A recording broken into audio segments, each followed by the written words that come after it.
Straight to the papers with Dipti today. International outrage after the far-right Israeli minister Itamar Ben-Gvir taunted detained flotilla activists at the port of Ashdod. What are the reactions, first of all, from the Israeli press? Well, in videos that you mentioned there, the national security minister threatened activists with prison. He also taunted them as he toured the makeshift space with an Israeli flag in his hand. Hundreds of detained activists were seen in the video.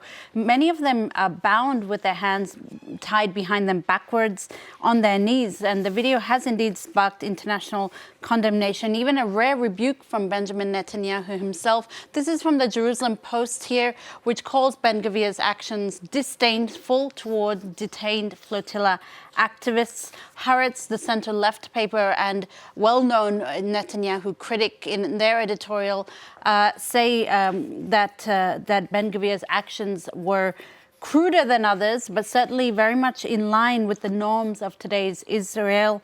The editor calls the violence against and humiliation of activists in front of cameras and ministers a disgrace that cannot be hidden.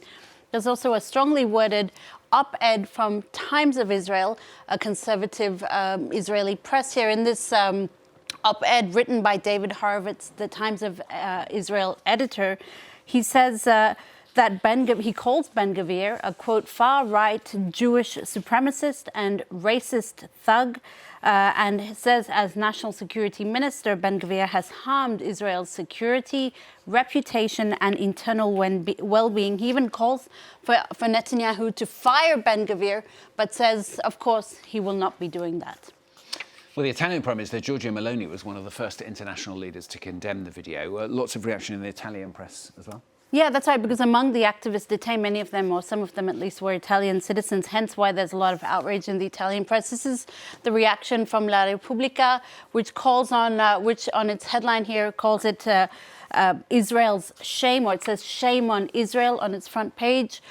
This is from La Stampa, another paper, which says that Ben-Gvir has provoked or sparked a crisis between Israel and Italy. And Il Fatto Quotidiano, another paper here, also focusing on this on its front page, saying that the flotilla has brought Israel to its knees. It calls this a new act of piracy in international waters that is nonetheless not surprising, given that Israel, I quote, violates all rules and conventions anyway. The paper sees this in a way as a small ill, it says, given that Netanyahu is responsible for the deaths of 75,000 Gazans and thousands of Lebanese citizens, it says, in less than 3 years. Something different now. The US announcing criminal charges against Raul Castro. Dates back to the fatal downing of two planes in 1996, this, doesn't it? Yeah, that's right. The indictment was issued in a federal district court in Miami. This is the New York Times talking about it this Thursday, describing this as an extraordinary escalation of the multifaceted pressure campaign against Cuba's communist government. It says Raul Castro, 94-year-old former Cuban president, is accused of murder and conspiracy to murder four Americans, dating back to this incident, to this downing of two planes in 1996. The Cuban military at the time shot down two planes off the coast of Cuba, killing 4 people. The planes were operated by a Cuban exile group that scoured the waters for Cuban nationals in fleeing the country. U.S. federal authorities did, though, sidestep questions about whether the indictment is a prelude to a Venezuela-style U.S. military operation in Cuba. And in any case, the indictment is certainly welcomed by the Wall Street Journal's editors today.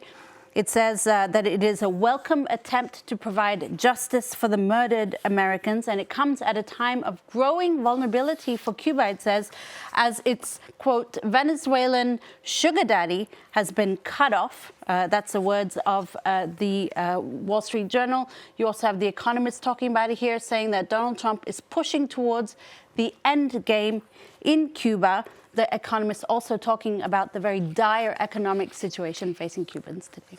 And finally from Dipti, a new study. It shows that cows apparently can recognise the faces of familiar humans.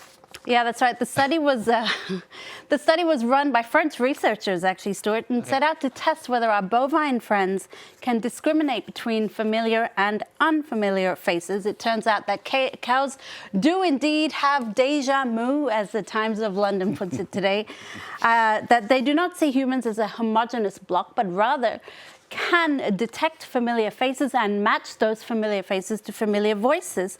The findings could motivate farmers to work with certain cows to strengthen their relationship with the bovines. If you're a meat farmer, though, this would probably all be a moot point, I guess. You know what you deserve for that story? What do I deserve? A pat on the back. Thank you. Yeah. I think that's enough.